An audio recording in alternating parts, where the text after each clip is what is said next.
la lecture physique du GS Palanquet.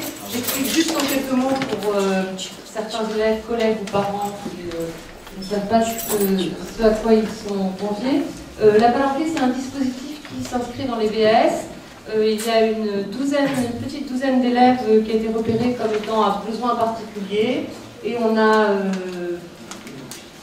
formé une équipe de 7 adultes, enseignants, non-enseignants. Quand je dis non-enseignants, c'est qu'il y a l'infirmière, la conseillère d'orientation psychologue, et puis des professeurs de discipline et documentalistes.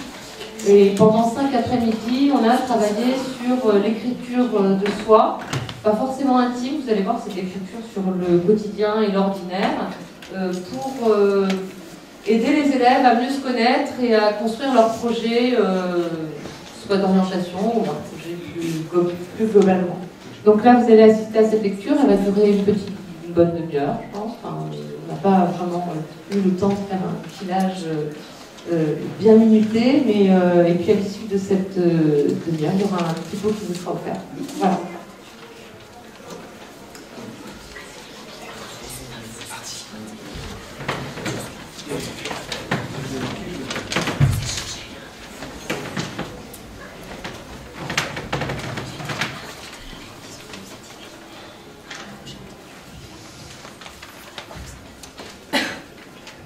Arthur, c'est Minimoys. Arthur, c'est une entreprise très récente. Arthur, c'est une poste actuellement équivalent à 0 €. Arthur, c'est plutôt conservateur. Il préfère les couleurs un peu plus sombres. Arthur, c'est situé dans le village potesque d'Egoaron. Arthur, c'est un artiste international actif tant sur le marché local et international. Arthur, c'est un mot d'origine anglaise. Arthur, c'est accueillant à votre disposition pour toutes vos questions. Arthur est plutôt conservateur. Paul est une étonnante collection de mobilier et d'accessoires design, indoor et outdoor, déclinés dans une large palette de coloris. Paul est à l'honneur. Paul est accompagné de son chien. Paul est une marque française alliant son savoir-faire artisanal et une démarche écologique pour créer des accessoires de mobilier de jardin design. Paul est né à Rangehuine, petit hameau de la paroisse de Fou, près de Dax dans les Landes. Paul est l'objet de polémique. Paul est l'endroit idéal pour passer une bonne journée de détente et de partage. Paul est en admiration devant ses tableaux. Paul est un homme particulièrement actif qui adore vivre à 100 à l'heure. Paul est le second du capitaine John Conmar à bord du Greenpeace 4. Paul est plein de tendresse à l'égard d'un autre manipulateur. Paul est un vrai scénario hollywoodien. Paul est pieds nus. Paul est déclaré meilleur meneur. Paul est assez bordélique. Paul est d'abord bien frêle et bien chétif. Paul est vivant et bien portant. Paul est un réseau de charité de proximité.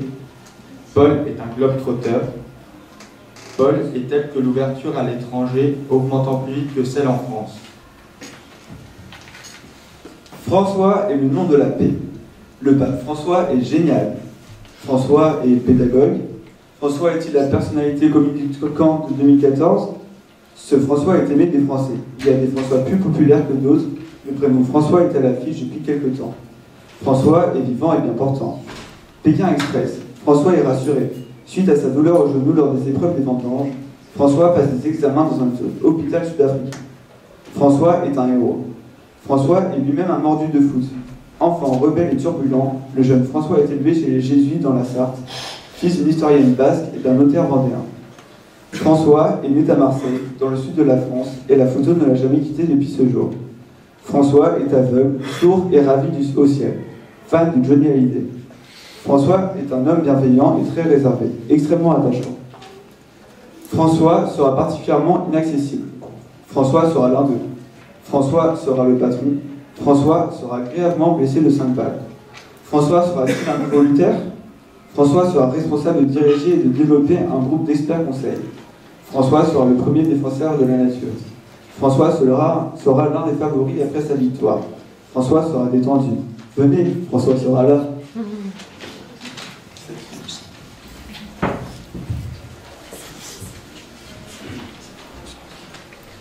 Dans ma trousse, il y a un stylo vert, bleu, rouge, noir, tous de même type. Un groupe rose. Elle est plus que 2 ans dans ma trousse. Une règle verte, usée.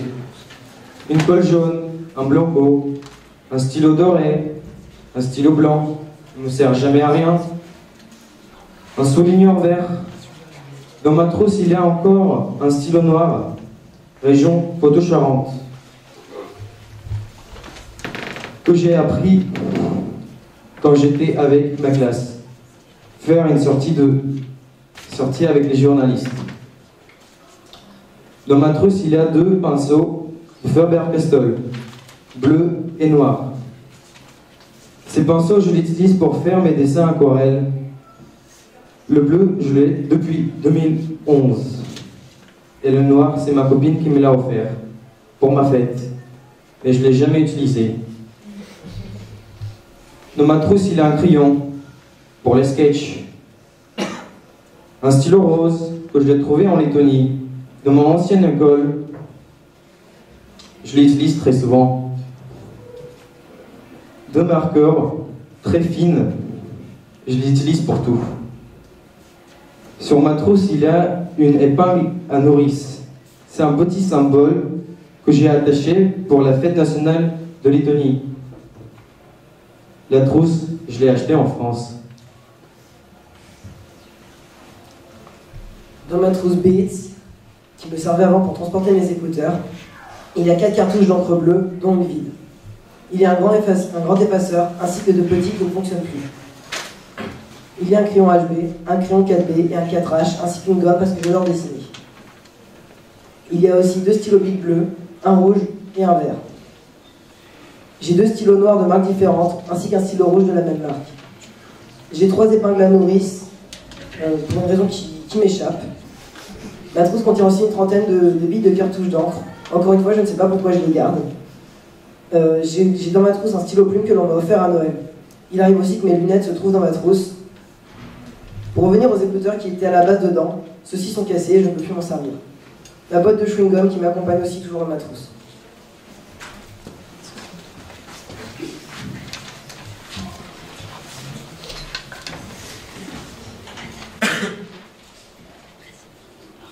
J'ai dormi sur une plage avec mes amis. J'ai dormi dans un coin de jardin. J'ai dormi dans une voiture. J'ai dormi dans une tonnelle.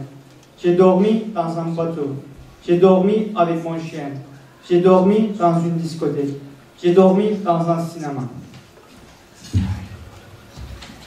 J'ai dormi chez ma tante, que j'appelle Tata.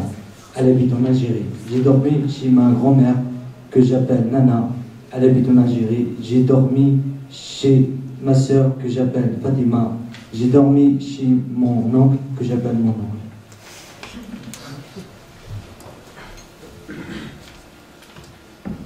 Paul a dormi à l'hôpital, il a aussi dormi dans sa maison. Paul a dormi chez des amis, il a dormi dans la forêt et aussi chez sa grand-mère. Paul a dormi dans le lit de son frère, il a dormi dans son jardin, mais aussi en vacances à la mer. Paul a dormi dans une voiture, il a dormi sur une plage et sur son canapé. Il a dormi à la Belle Étoile avec un ami, il a dormi sur sa main dans le ferry. Paul a dormi à l'internat, il a dormi dans une cabane en haut d'un arbre, mais il a aussi dormi chez ses cousins. Paul a dormi sur son ordinateur et sur son billard. Mais Paul a aussi dormi dans ses rêves. Paul a dormi dans les toilettes, il a dormi dans un chenil de la SPA, il a aussi dormi dans une géante bibliothèque, il a dormi dans une poubelle, mais également dans son lit.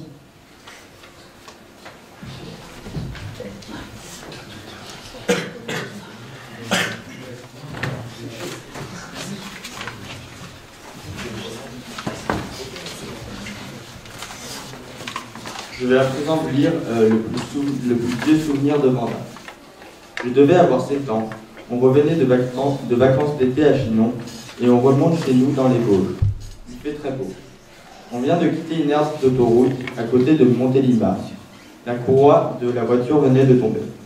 Je suis assis à droite dans la voiture, à l'arrière, à côté de mes 2 frères, et le téléphone de mon père sonne. C'est ma grand-mère. Il nous apprend la mort de la mère de ma meilleure amie.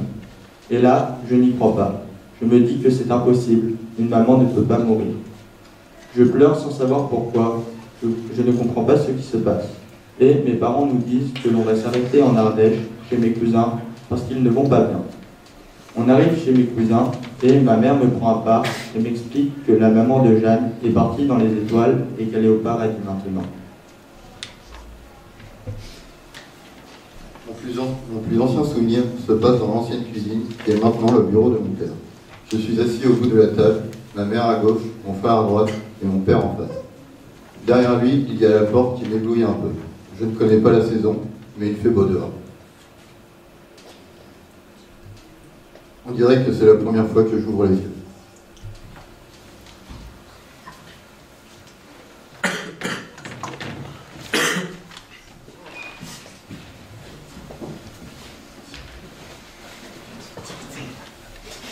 Je vois ses petits yeux marrons.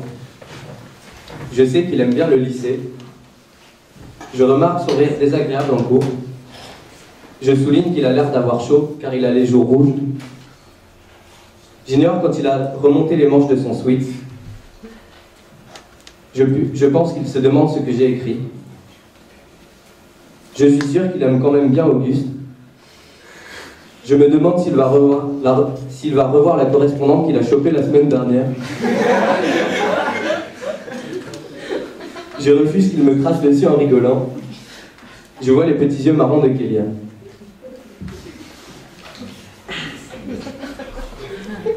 Je vois un mec dont le surnom est Francis.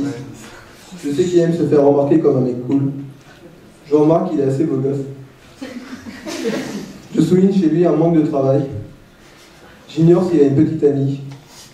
Je pense qu'il sortira avec Zoé Champin. Je suis sûr qu'il aura toujours quelqu'un avec qui traîner. Je me demande s'il a des problèmes.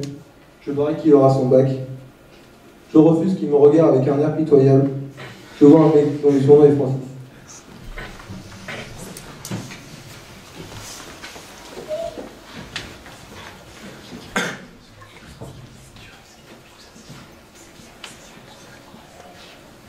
Je vois Oussama.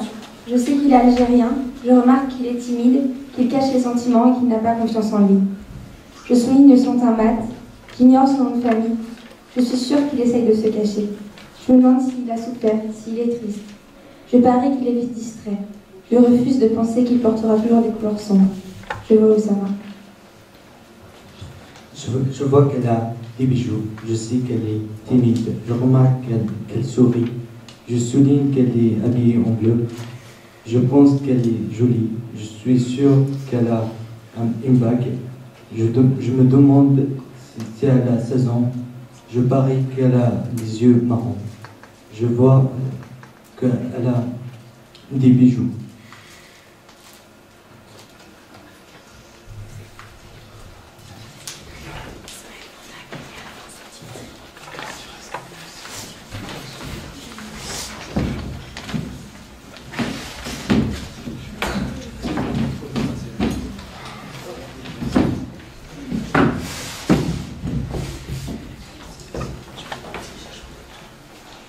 Quand êtes-vous déjà mort? Il y a longtemps. Je suis immortel. Le 21 janvier 2014. J'avais Qu'est-ce qui vous fait lever le matin? un simple réveil rouge. Les surveillants. Des amis. Voir les potes. Que sont devenus vos rêves d'enfant? Je ne sais plus, je les ai oubliés. Je m'en souviens. Une partie s'est réalisée et l'autre s'est envolée. Ce sont toujours des rêves. Qu'est-ce qui vous distingue des autres? Je n'en ai aucune idée. Le charisme. Je ne sais pas, peut-être ma joie de vivre et le fait de lever la tête quoi qu'il arrive. Sûrement mes conneries. Vous manque-t-il quelque chose? Des points verts. Un cerveau. Oui, personne autre que ma famille et mes amis. Et mes amis qui m'aiment pour ce que je suis et certains amis de la Réunion. De la motivation. Pensez-vous que tout le monde puisse être artiste? Ça dépend de chacun. Oui. Oui. Bon. D'où venez-vous? De Saint-Jean-d'Angély. L'infini de l'univers. De l'île de la Réunion. Du Poitou. Jugez-vous votre sort enviable? Oui, je n'ai pas de gros problèmes. Mon texte.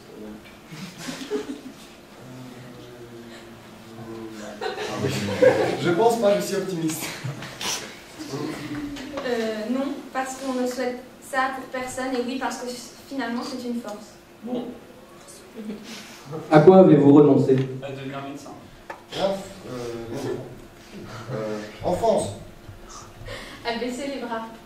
À travailler normalement. Que faites-vous de votre argent? Je le dépense et je pleure. Achète le chocolat. La plupart du temps, je l'économise. Je le dépense. Quelle tâche ménagère vous rebute le plus? Nettoyer la salle de bain. Très passé. On fait toute la maison. Arracher l'herbe. Quels sont vos plaisirs favoris? Voyager, avoir un fou rêve. La musique, du sport et éplucher les pommes de terre. Oui, mais c'est vrai en plus. L'équitation, la cuisine, ma famille et mes amis. Le judo et les sorties entre amis. Qu'aimeriez-vous recevoir pour votre anniversaire? Un ukulélé. Une guitare. Être dans le pays de mes rêves. Un nouveau portable. Citez 3 artistes vivants que vous détestez. François Reynal, Black M et Johnny Hallyday. Personne. Gainsbourg, même s'il est déjà mort. Colonel Riel et Patricia Cass. Céline Dion, Céline Dion et Céline Dion. Que défendez-vous? Mon petit frère. La justice. La liberté, la tolérance et ma famille. Pouvoir m'exprimer. Qu'êtes-vous capable de refuser? Très peu de choses. Mange pas beaucoup. Mange beaucoup. Qu'on fasse du mal aux gens que j'aime. Recevoir des livres. Quelle est la partie du corps la plus fragile? Mon auriculaire du pied. Mon cœur sûrement. Des couilles.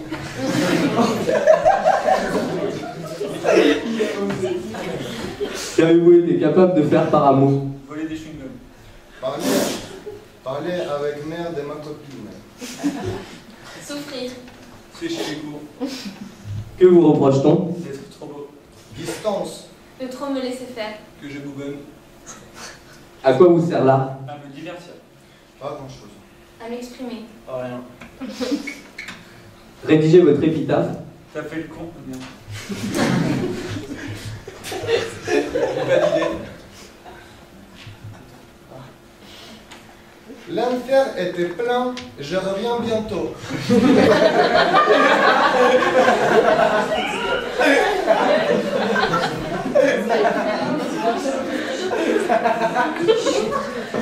T'as fait le con, on t'avait prévenu, on t'aime.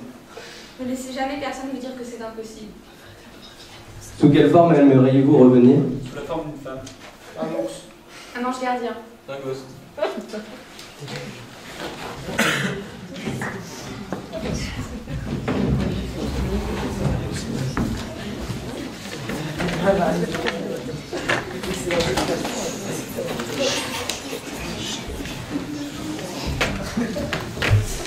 Je suis à la Sama, à Châtellerault, dans un quartier qui s'appelle La Plaine de Zan. Je viens d'Algérie, je suis dans un lycée qui s'appelle Epidosi. Avant, j'étais dans un collège qui s'appelle Georges Sand à Châtellerault. J'aime faire du foot. Je rêve d'avoir une voiture. Et je rêve une maison. Et je rêve d'avoir un métier et une femme et des enfants. Et je rêve d'avoir des proches amis. Et je rêve de faire une fête. Et je rêve de voir le mariage de mon frère.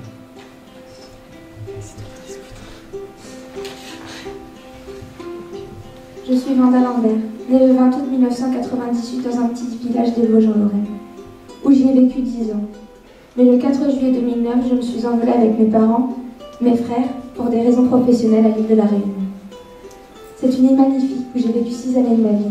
J'y ai passé des bons et de mauvais moments. En novembre 2013, je suis tombée gravement malade. Les médecins ne pensaient vraiment pas que j'allais m'en sortir. Comme quoi le harcèlement peut complètement détruire une personne. Je suis Naël Pavula, j'ai 16 ans, bientôt 17. J'habite un petit village qui s'appelle Fer-à-Larsan-Touraine. Je suis en seconde au LP2I, j'aime le sport, sortir avec mes amis, écouter de la musique. Je suis gentil, amical, je n'aime pas être de mauvaise humeur. J'ai redoublé ma première seconde. À cause de ça, j'ai redoublé ma seconde. J'ai réussi à sortir la tête de l'eau au bout de 10 mois. Ceci m'a emmené à quitter la Réunion le 31 août 2014 pour revenir en métropole et prendre un nouveau départ. Mais cette fois-ci, sans mes parents. Et ça a peut-être été le plus difficile. Mais aujourd'hui, je suis épanouie et heureuse. Je rêve de finir ma première et ma terminale au lycée. C'est un lycée génial, plein de vie et hors du commun.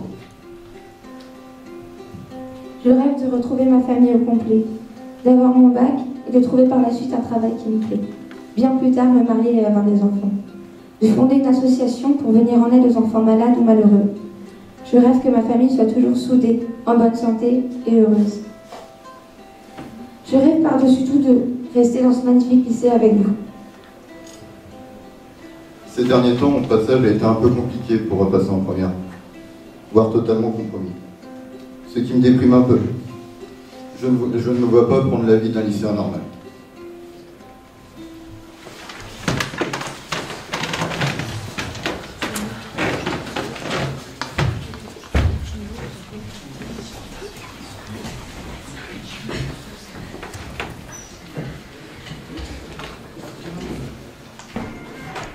Je suis Maël Pavla. Je suis Lucas Elvani. Faut attendre.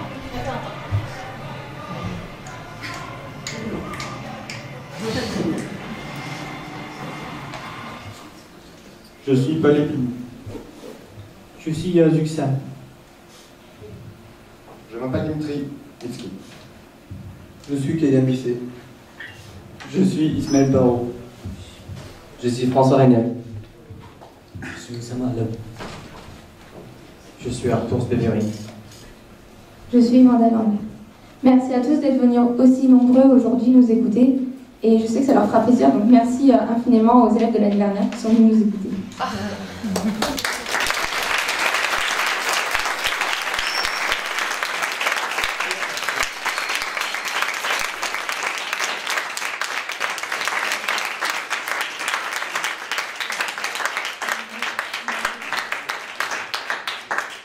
Bon, normalement, il y a un petit pot qui devrait attendre derrière. Je vais aller vérifier. Et avant le petit pot, moi je voudrais vous féliciter tous pour cette lecture publique qui est très émouvante. Bravo. Bravo pour ce que vous avez dit, pour ce que vous avez su montrer de vous. Et puis, j'espère que ce BAS particulier vous aura aidé pour pouvoir continuer votre scolarité dans les meilleures conditions possibles, ce qui n'était pas forcément évident au début. Et j'espère que ça vous aura permis de reprendre confiance en vous, d'avoir un autre regard sur l'école, et puis de bien continuer votre parcours ici ou ailleurs. Et merci à vous tous d'avoir été là, et merci à tous ceux qui ont accompagné ces élèves sur ce parcours un petit peu particulier, dont on ne mesure pas forcément l'impact maintenant, mais qui, ceux de l'année dernière peuvent en témoigner, leur sera utile pour la route qu'ils ont à poursuivre maintenant. Merci à vous tous.